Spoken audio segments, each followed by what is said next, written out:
Amen. Nous allons lire la parole par la gloire du Seigneur.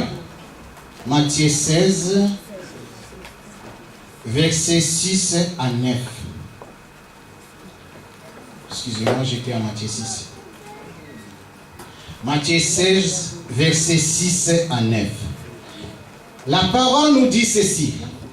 Jésus leur dit, gardez-vous avec soin du levain des pharisiens et des sadducéens.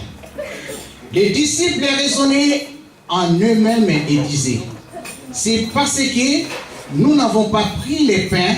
Jésus leur a connu dit, pourquoi raisonnez-vous en vous-même, gens de peu de foi, sur ce que vous n'avez pas pris de pain?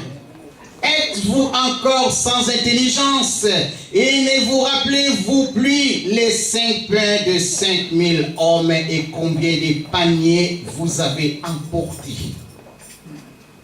Amen. Alléluia. Amen. Jésus-Christ de Nazareth, il est merveilleux. Qu'est-ce que tu es pour que Jésus-Christ prenne ta place à la croix? Qu'est-ce que tu as fait pour que Jésus-Christ de Nazareth prenne ta place au calvaire? Du haut des cieux, il est descendu pour toi et pour moi.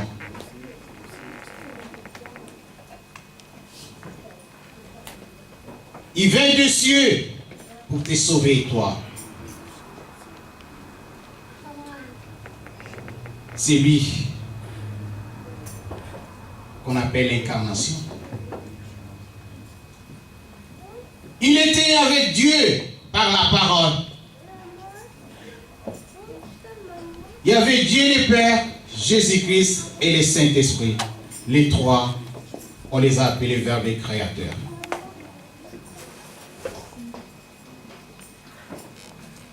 Et avec Dieu le Dieu Tout-Puissant, on a aussi appelé les verbes divins.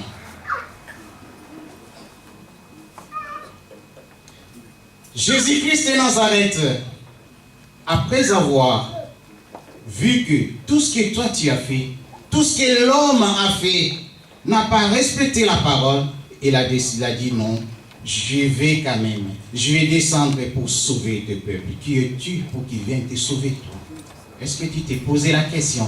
Qui es-tu pour qu'ils prennent? Parce que c'était la souffrance sur la croix. Les gens, les insultaient, les frappaient. Il y en a ceux qui s'est moqué de lui. Ils passent derrière, ils donnent un coup de fouet. Ils disent, toi tu es le prophète. Prophétise qui t'a tapé derrière.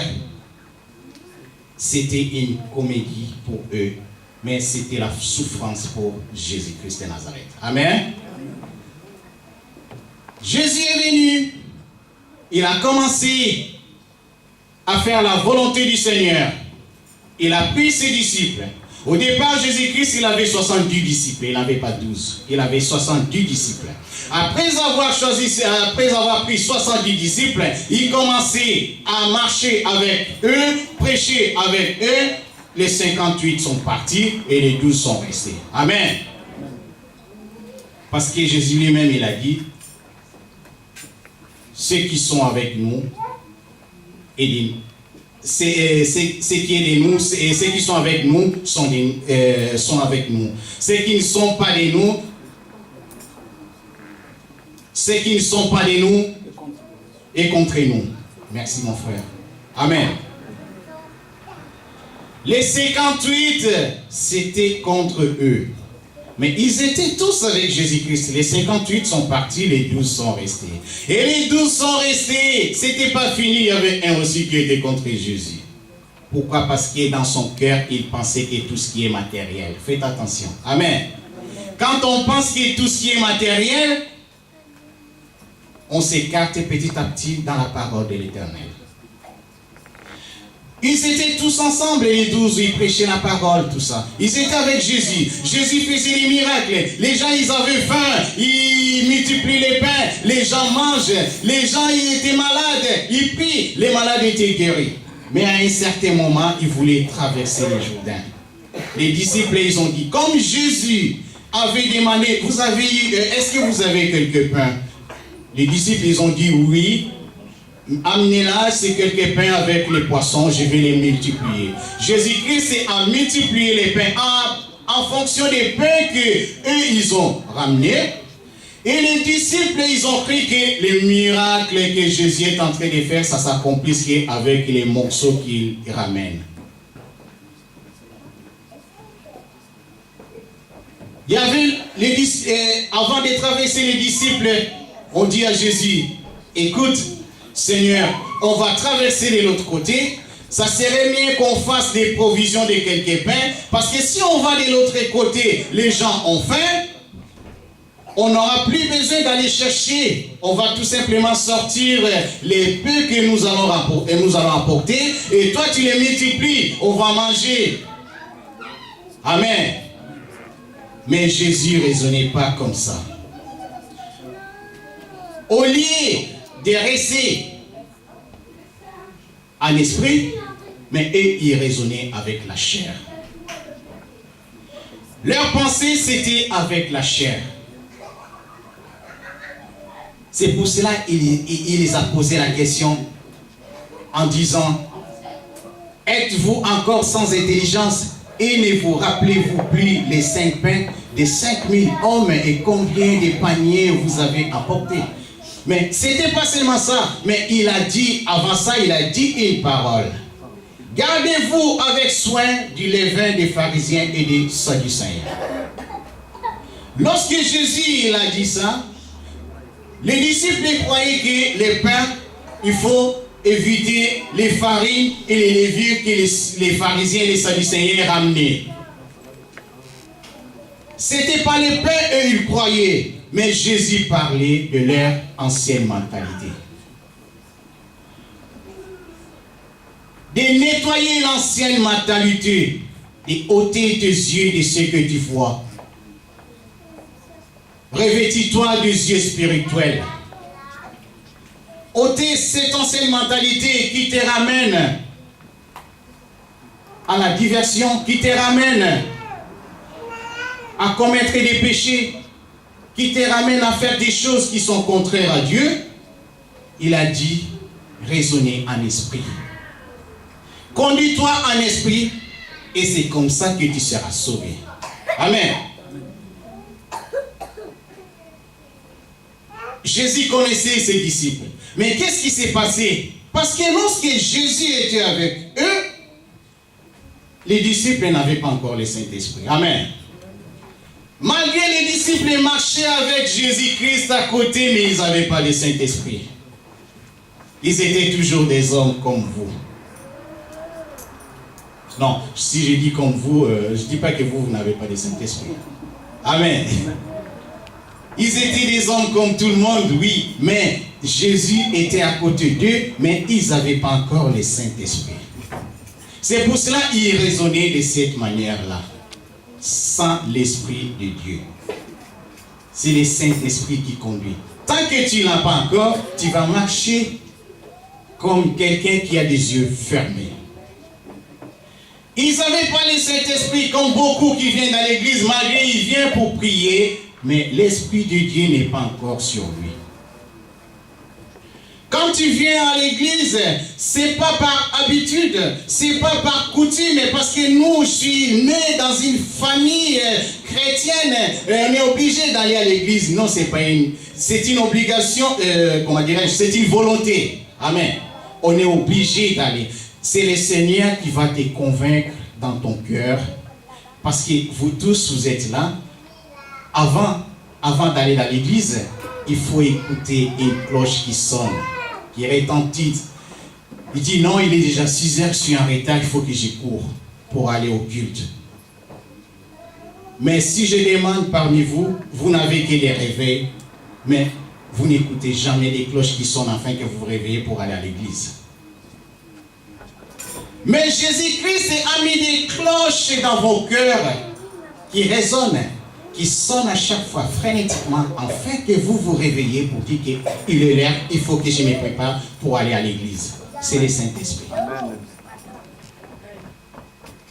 Mais les disciples qui étaient avec Jésus, ils n'avaient pas encore le Saint-Esprit. Malgré qu'ils suivaient Jésus-Christ, ils faisaient travailler avec lui, il n'avait pas le Saint-Esprit. Jésus-Christ les conduisait comme ça.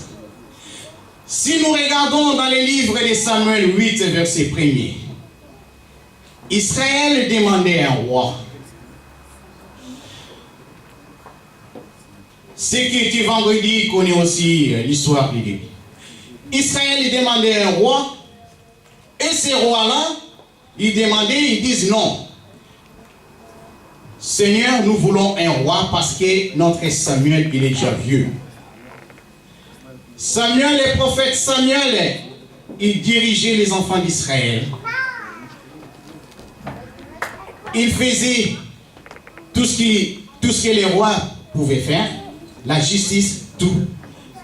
Ils étaient là tous, mais les enfants d'Israël, ils ont dit que Samuel, tu es déjà vieux. Et tes enfants que tu as établis pour nous juger, et ils n'arrivent pas, ils font de leur façon. Nous voulons un roi. Ils ont choisi eux-mêmes. Nous voulons un roi qui vienne nous diriger, nous. Mais vous voulez un roi. Est-ce que vous avez posé la question au Seigneur que toi, tu veux un roi?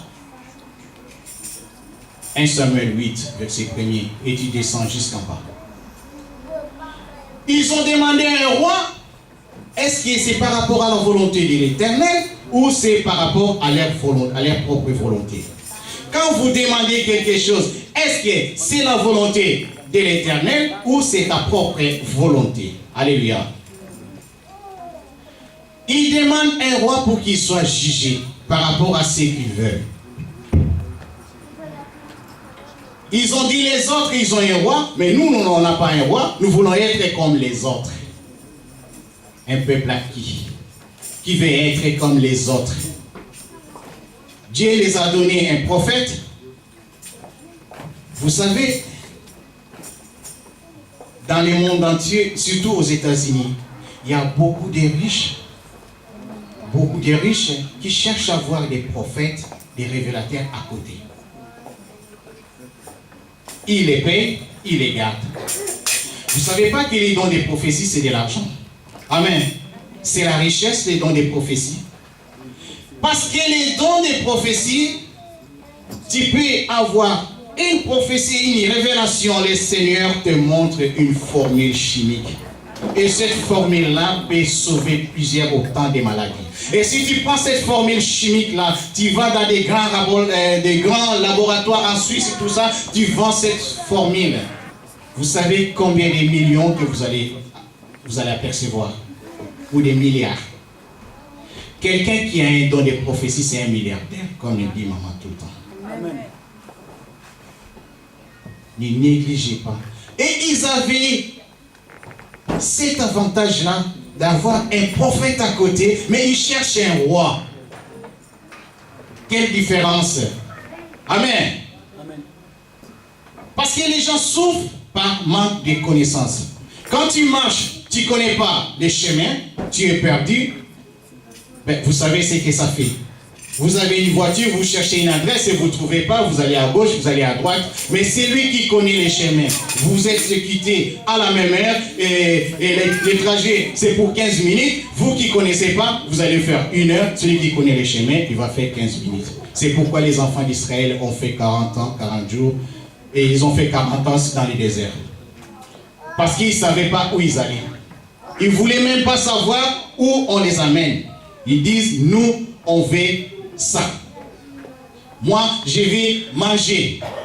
Moi, je vais ça. Ils ne voulaient même pas savoir la destination.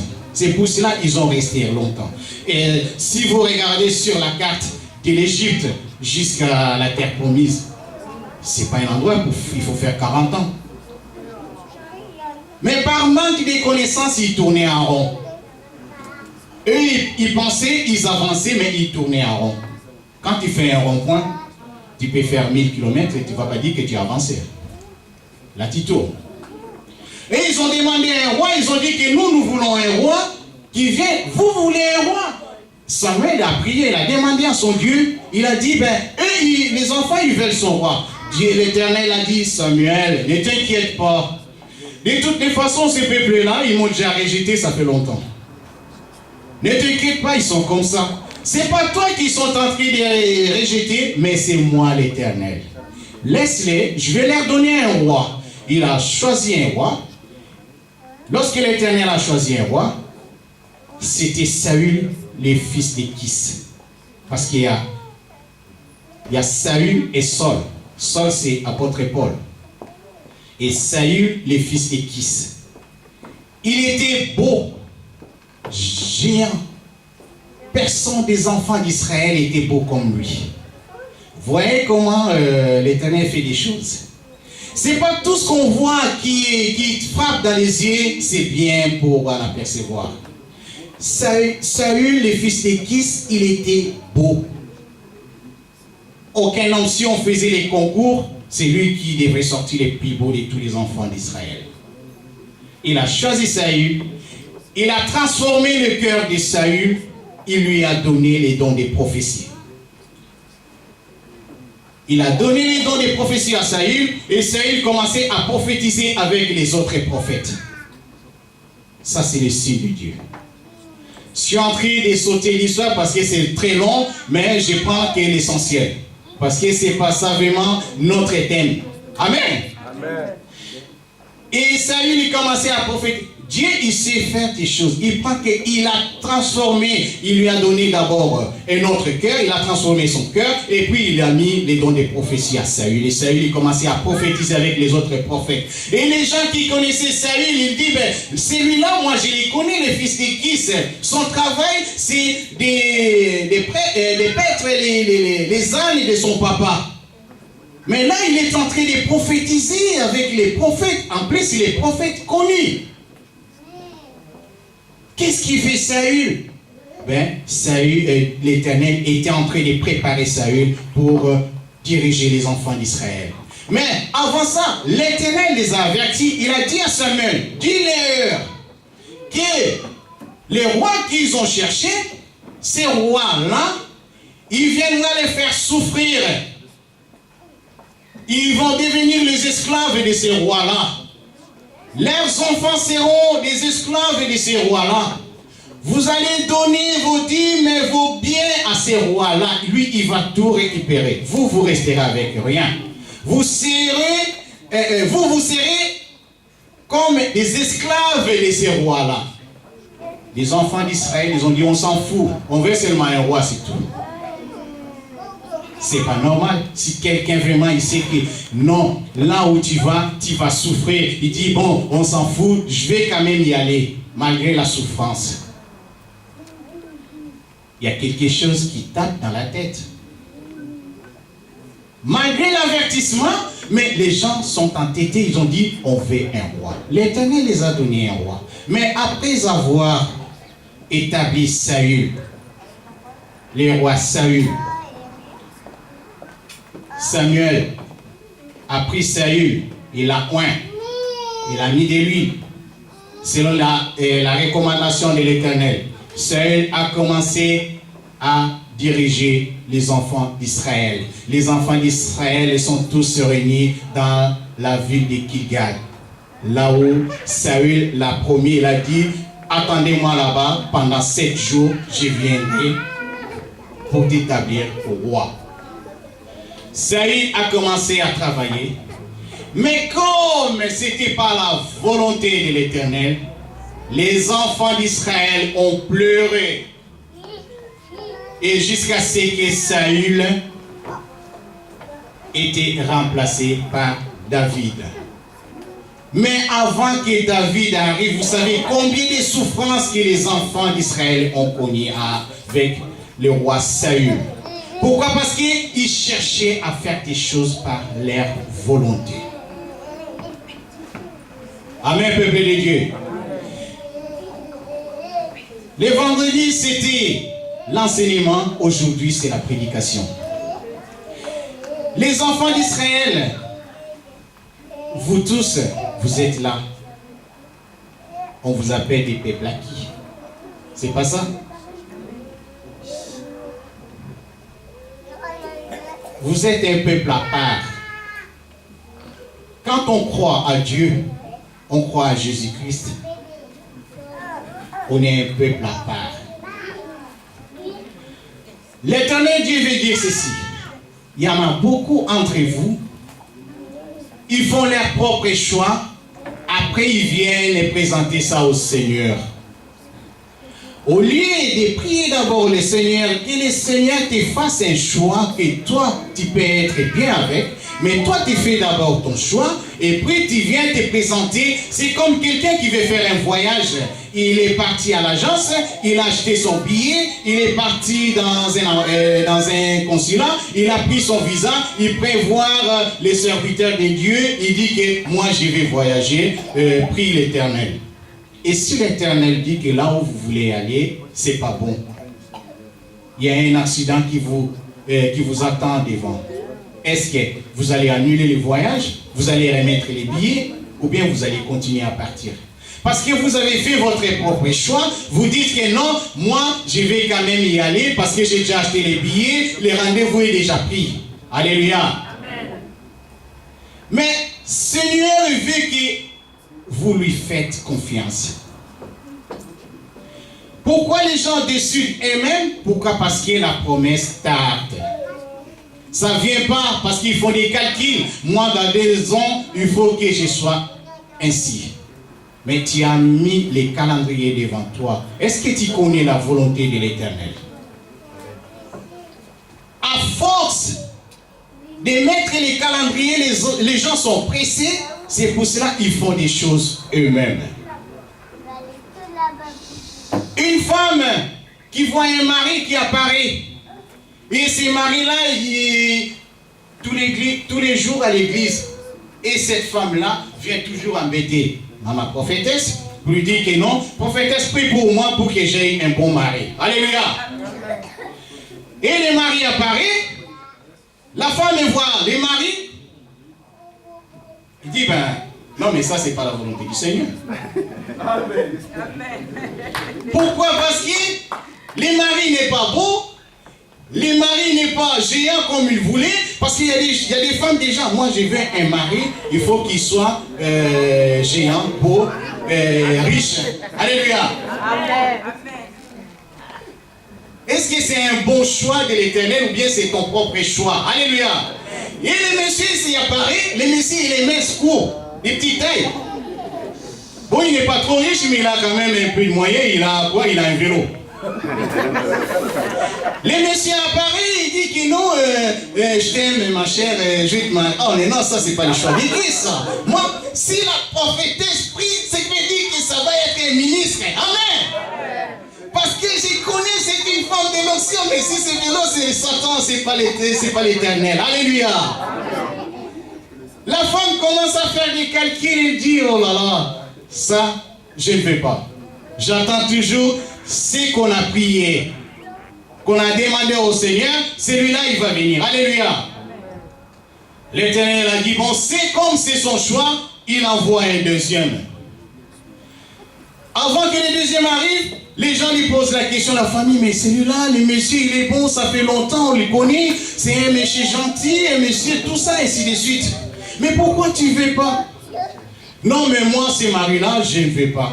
Pourquoi? Parce que je les trouve nuls et sans effet.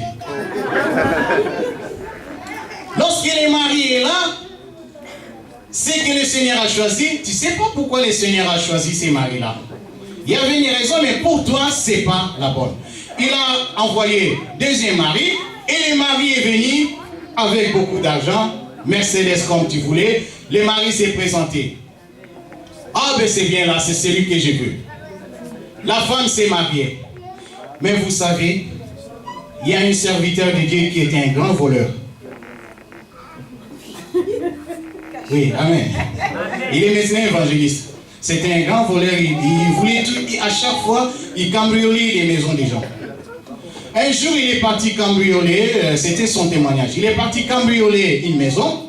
En arrivant là-bas, il a dit, bon, je vais entrer quand même. C'était vers 1h du matin. Il arrive, il regarde, il ne voit personne. Il voulait avancer, il attendait un bruit. Et il s'est arrêté, il s'est caché. Il s'est caché derrière les plantes, tout ça, il y avait des fleurs. Il a vu les messieurs sortir. Les messieurs sont venus, il a fait sortir son voiture, il a fait sortir sa voiture dans son garage. Qu'est-ce que le monsieur a fait? Dans sa villa, il y a des fosses septiques. Le monsieur a ouvert une partie des fosses septiques. Il a pris un gobelet, il a coché sur un truc, il a récupéré cette eau-là, il a bu. Mais il regardait bien le monsieur. Vous connaissez les fosses septiques? Les fosses septiques, ils ramassent tout. Tout ce qui vient des toilettes, tout ça. Lui, il a pris l'eau qui est dans la fosse septique, il a ouvert sa bouche. Les voleurs regardaient le monsieur. Malgré le monsieur, il n'avait pas la volonté de boire ça, il ferme les nez, tout ça, il est gorge, ça passe. Il essaie un peu de coincer sa gorge pour que ça passe. Oh. Une fois, deux fois, trois fois. Après, le monsieur il a dit ouf. Qu'est-ce qui s'est passé? Pas fini. Et le monsieur s'est avancé. Il a ouvert les coffres de sa voiture. Et le monsieur là a ouvert la bouche. Et de là, les héros commençaient à sortir de sa bouche. Ça, c'était la condition que le diable lui avait donnée. Pour être riche, tous les jours à minuit, après minuit, il faut qu'il boive cette eau-là, malgré ses salles. Parce que pour vous dire que le diable reste toujours aux toilettes. Je vous dis, les femmes, après avoir passé, parce qu'il y a des femmes qui ont fait un point dans leur maison pour faire les manicures. C'est ça, non? Les manicures, hein? Pour traiter les ongles, après tailler tout ça. Ne jetez pas les poussières aux toilettes, s'il vous plaît. Mettez ça dans la poubelle. C'est le demeure du diable. Vous êtes en train de vous livrer au diable. Il y a des témoignages, si vous écoutez ça, vous ne pouvez rien faire. Vous allez dire, non, je ne vais plus manger, je ne vais plus sortir, je ne vais plus faire ceci, parce que tout est mauvais dans ce monde. Tout est mauvais. On vit par la grâce du Seigneur. Les voleurs en vie, waouh! Les messieurs qu'on croit très riches, il est comme ça. Les voleurs, il a fait demi-tour. Alléluia. C'est la femme. C'est les maris de la femme qui voulaient un bon mari.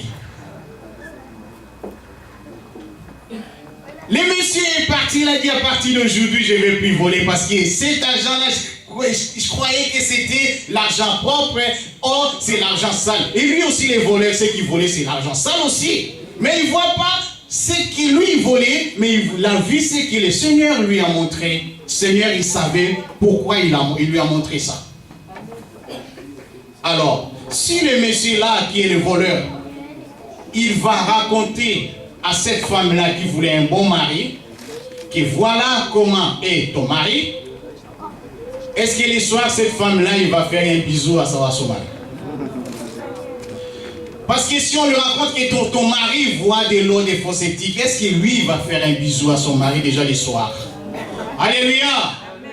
Des mariages comme ça, des couplets comme ça, c'est pour cela, la femme est allée se marier avec les messieurs par un seul chemin. Il va sortir dans cette maison par ce chemin.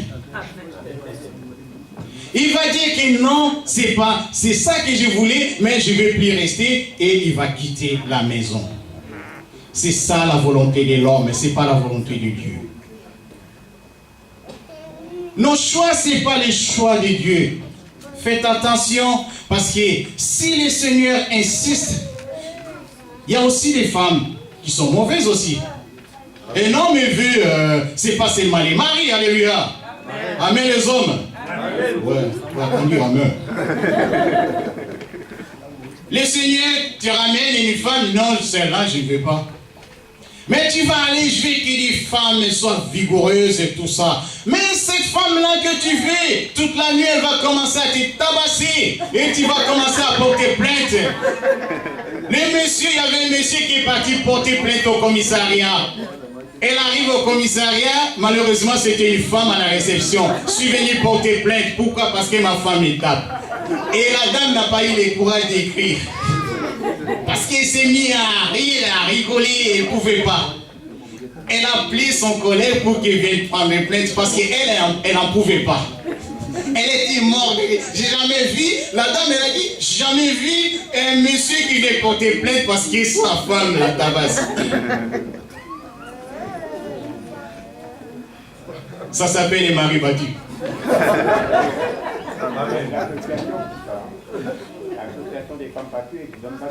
Amen.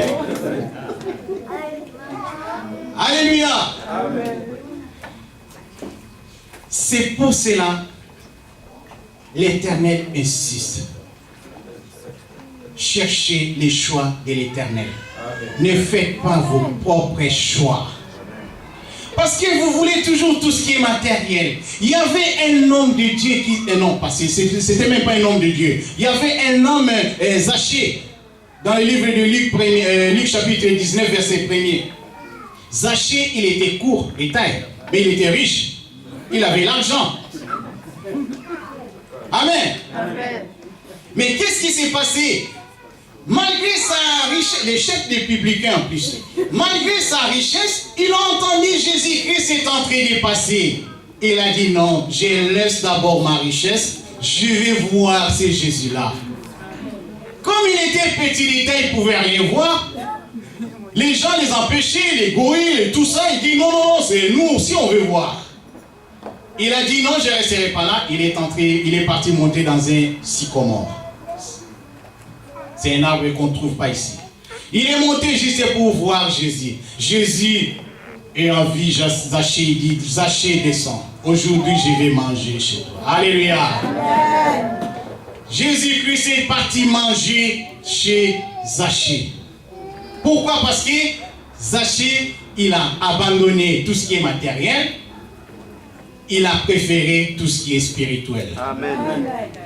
Il est approché de Jésus, il a dit, je vais, c'est Jésus. Il ne savait pas ce qu'il voulait, mais il a eu ce qu'il voulait.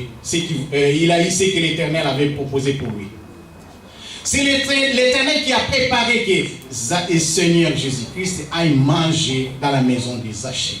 Pourquoi? Parce que son cœur. Il a même dit, Zachée, si je fais du mal à mes voisins, à mes proches et tout ça, je donnerai même les quadruples, afin que ces mal-là soient effacés. Alléluia. Amen. Si je fais quelque chose à quelqu'un, je lui rends les quadruples. Mais qu'est-ce que le Seigneur lui a dit?